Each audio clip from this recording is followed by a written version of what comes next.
Il dit que lorsque l'agneau ouvrit le sixième sceau, il démolit la terre. Et malheur à vous qui avez fait confiance à la terre et aux choses de la terre. Ainsi le Seigneur dit que vous devez maintenant mener une vie focalisée sur le ciel. Et une vie focalisée sur le ciel est la vie d'un vrai chrétien. Et cette vie, elle pousse ce chrétien à vivre de manière très sûre et convaincue que le jugement de Dieu arrive. Numéro 2, sur cette réalisation que la colère de Dieu arrive, ça motive le chrétien focalisé sur le ciel, motivé à être saint, de mener une vie sainte. Et il dit que Dieu dit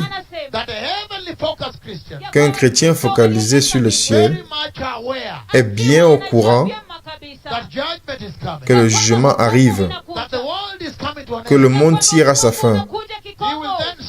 Il va donc s'efforcer, il va essayer de vivre de manière à émuler le caractère du Seigneur Jésus, le caractère de Dieu.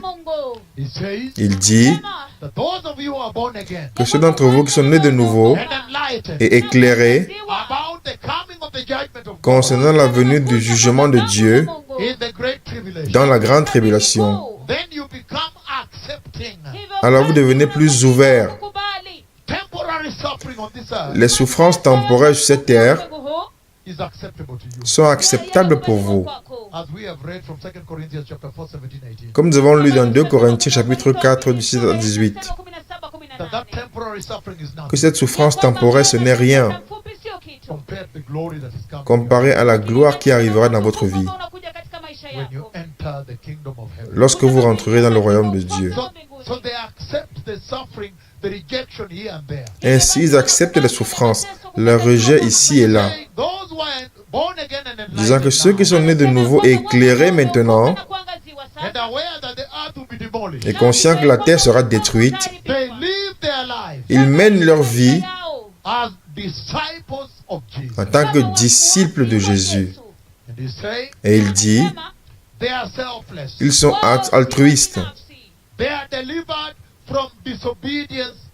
Ils sont délivrés de la désobéissance à Dieu. Ils ont crucifié le monde. Ils sont délivrés du monde. Et il dit que ceux qui ne sont pas délivrés, ils manquent une relation avec Dieu.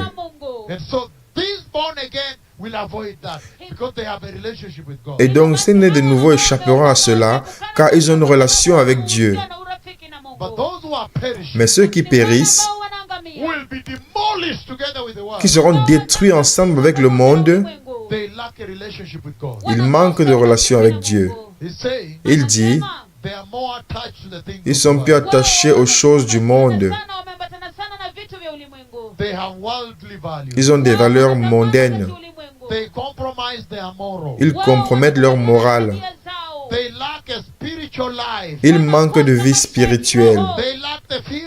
Ils manquent de crainte de Dieu. Ils manquent de sagesse. Ils ne veulent pas s'engager dans la sainteté. Ils chancellent toujours. Le Messie vient, peuple béni. Alors demain, je commencerai à vous parler de la grande tribulation. Et lorsque le douleur de l'enfantement commence à accélérer, il est 22 heures maintenant. Et ceux d'entre vous qui veulent recevoir Jésus dans le monde entier, que ceci soit un appel global à la conversion. Faisons honte au diable Et disons-lui que nous sommes plus sages maintenant. Nous choisirons Jésus. Répétez juste après moi. Et dites cette prière simple. Dites, puissant Jésus, je me repens ce soir et me détourne de tout péché. Je te reçois dans ma vie en tant que mon Seigneur et mon Sauveur. Et je te demande, Jésus, d'entrer dans ma vie. Je te souhaite la bienvenue dans mon cœur, afin que tu transformes ma vie et établis la sainteté dans mon cœur et établis le feu du Saint-Esprit dans mon cœur et garde mon nom dans le livre de vie. Baptise-moi du Saint-Esprit et guide mes pas vers le royaume glorieux des cieux. Au nom puissant de Jésus, ce soir, je suis né de nouveau. Si vous avez fait cette prière, maintenant vous êtes né de nouveau. Je vous félicite. Je vous encourage de prendre une Bible. Ne prenez pas une Bible de Mormon ou quelque autre Bible.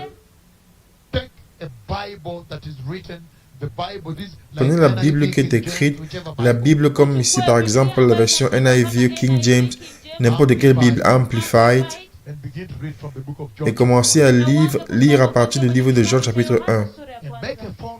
Et appelez quelqu'un ce soir. Partagez avec quelqu'un. Dites-le, vous savez quoi?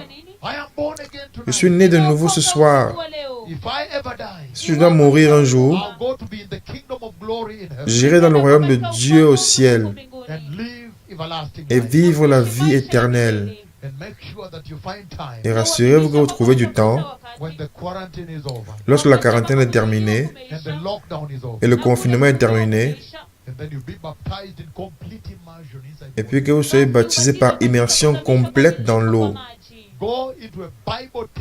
Allez dans une église qui enseigne la Bible. Pas une église catholique.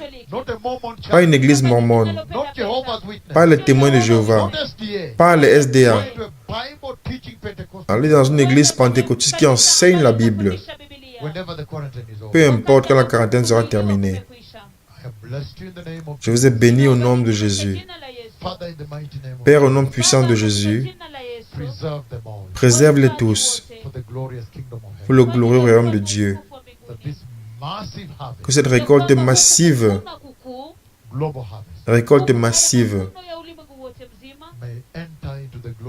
puisse entrer dans le glorieux royaume des cieux et apporter de la joie au royaume des cieux et soit le fruit de la croix qui mettra un sourire sur le visage de Jésus. Toda Shalom, Toda Rabba, Toda Haverim, Baruch Hashem Toda.